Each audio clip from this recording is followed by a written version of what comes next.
আপনারা বাসাবাড়িতে এসি ব্যবহার করেন না? এখন এই এসি থেকে মাসে কয় টাকা খরচ হয় সেটা আমি হিসেব করে দিচ্ছি। আমি একটা হিসাব দেখাবো। আপনি যদি ১ টনের একটা এসি চালান তাহলে মাসে কয় টাকা খরচ হবে দেখেন।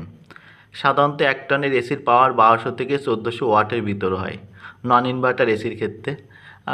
এইটা কোম্পানি ভেদে বিভিন্ন হয়, কিন্তু এই রেঞ্জটা ১২০০ থেকে ১৪০০ ওয়াটের মধ্যেই থাকে।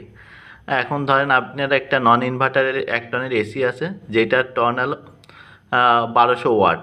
এখন আপনি কি করবেন, ওই ১২০০ সাথে ৬ গুণ করবে, ৬, ৭, ৮, মানে ধরেন আপনি ৬ ঘন্টা চালাইবেন। এখন ওই ৬ আর পরিমাণ কয়টা, ১ টনে একটা এসি, এবার তাকে বা ওই ১০০০ দিয়ে ভাগ করবেন, দিলে আপনার এই যে ইউনিট চলে আসলো। মনে করেন এই যে ১২০০ পাওয়ার আর ৬ ঘন্টা চালাচ্ছেন, পরিমাণ কত, ১০০০ দিয়ে ভাগ করলে কত আছে, ৭.২ ইউনিট।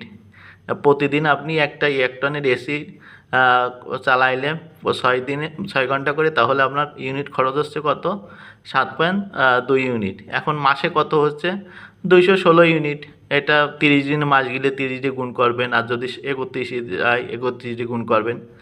এখন আপনার এই ৩০ দিনে যদি ওইটা গুণ করেন তাহলে কত হচ্ছে, ২১৬ ইউনিট।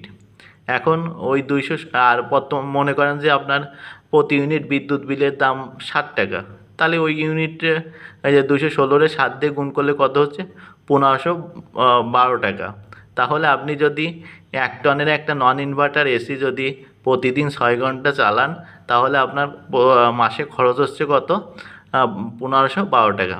এইভাবে আপনি সহজে একটা এসি মাসে কয় টাকা খরচ হচ্ছে সেটা হিসেব করতে পারবেন। সহজ হিসেব কি, পাওয়ারে সময় এবং পরিমাণ দিয়ে গুণ করে ১০০০ দিয়ে ভাগ করবেন, তারপরে ৩০ দিন অথবা ৩১ দিয়ে গুণ করবেন, করার পরে যে টাকা ইউনিট, কারণ ইউনিটের টাকাটা তো ভেরি করে, সেটাতে গুণ করে দেখবেন যে আপনার ওই মাসে বিদ্যুৎ বিল কত আসবে।